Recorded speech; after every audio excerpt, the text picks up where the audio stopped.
So for problem number 44, problem number 44 says a ball with a horizontal speed of 1 meter per second rolls off of a bench. Okay? So we have a ball with a horizontal speed of 1 meter per second. So as I'm reading this, I'm drawing the picture. All right? So this is what I'm reading, this is what I'm drawing. This is my bench, it's the best I can do, and I really over-exaggerated the size of the ball, so we can see that it's a ball rolling at 1 meter per second, okay? So let's read the rest of it. It says it rolls off of a bench that's 2 meters high. So my bench is actually 2 meters high, and so I'm measuring 2 meters.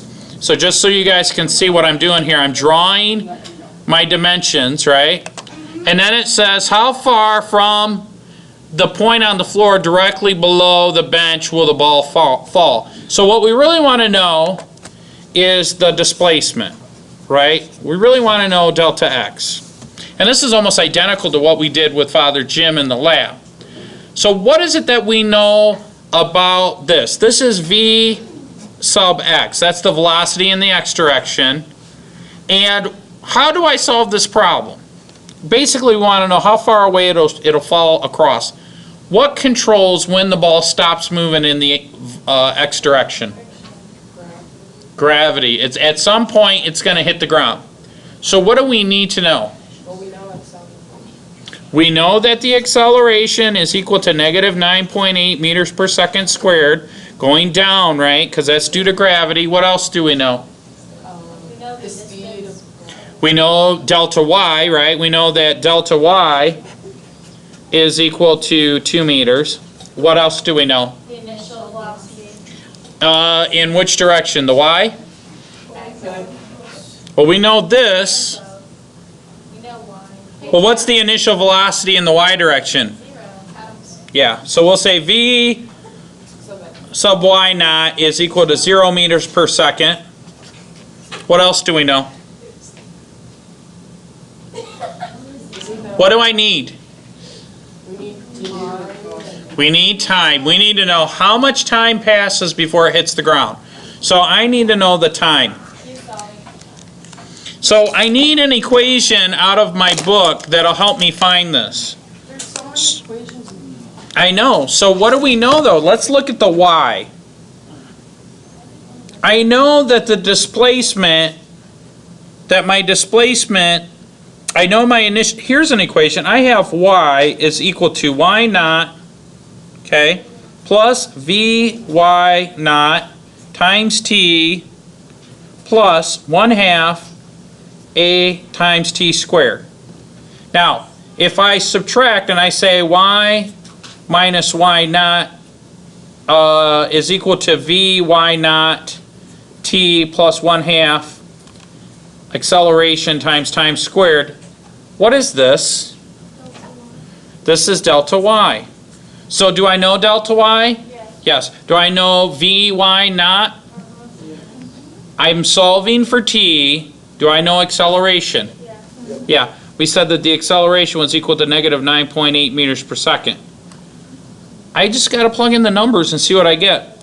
So this is equal to the velocity, which is 0, times time, plus 1/2 times 9.8 meters per second squared times time squared. Oh, I should probably put 2 meters, so I'll put the meters there. What's 0 times t? 0. So I have 2 meters is equal to 1/2 9.8 meters per second squared times t squared. Well, my next line will be 2 meters. What's 1/2 of 9.8?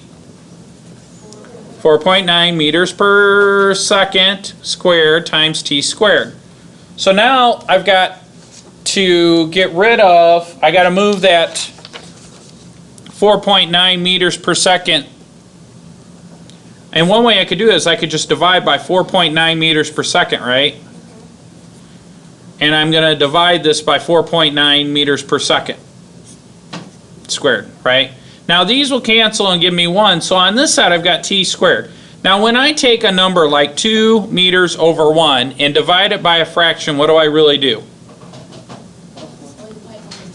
Multiply it by the reciprocal. So I've got second squared on the top, right?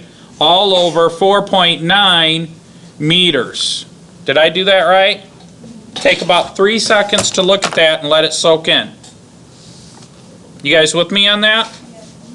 All right. So now, somebody with their calculator real quick, tell me what 2 divided by 4.9 is.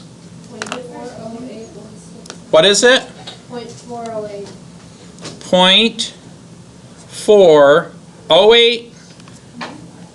Are you sure? I don't think that's right. What's 2 divided by 4.9? 2 divided by 4.9. It might be. Let me do it. Is this supposed to be negative acceleration? We're solving for time. Oh. So I'm going to pull it up and see what we get. No, I know, but you put it in as 9.8, not negative 9.8. Oh, that's a good point. That's a good point. Let's go back and fix that. So I'm going to say 2 divided by 4.9. And oh, it was right. Why was I guessing? Why was I not doubting? Why are you doubters? How could you doubt Let's give me negative though. I find your lack of faith disturbing, Mr. Adam. That's okay. All right, we're almost done. Hang in there, guys. Now, you know what? I made a mistake, but I made 2 mistakes, and it worked out. But I'm glad that somebody caught it. Our displacement, Candy. yeah, let me finish the problem, then I'll give you some candy. Our displacement was 2 meters in the negative direction, and our acceleration was 9.8 meters in the negative direction. So this was a negative divided by a negative when we get way down here, right? Same thing. And so when you divide a negative by a negative, it becomes a Positive. positive. Good, good, good. So now what we need to do is do what? What's the last thing I need to do? Take the square root of both sides, and I get what for my time? Candy. 0.638. Right? 0.638 seconds. That's how much time it took to fall. So now, what formula do I use? What do you mean? It only fell 2 meters. Yeah, but it's no, if you square root 4.36. What's 6 times 6? Okay, so if you take 0.6 times 0.6, you'll get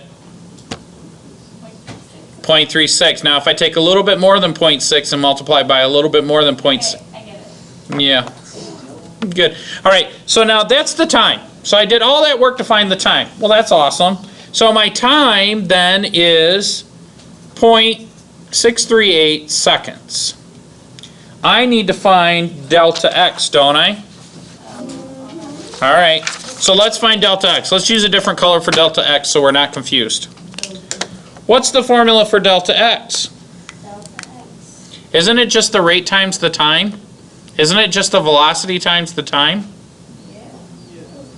So my delta x is equal to my velocity in the x direction times time. Right? Because this thing will hit the ground in 0.68 or 0.638 seconds. So to find my distance, delta x, I've got 1 meter per second times 0.638 seconds over 1. The seconds cancel, and I get delta x is equal to 0.638 meters.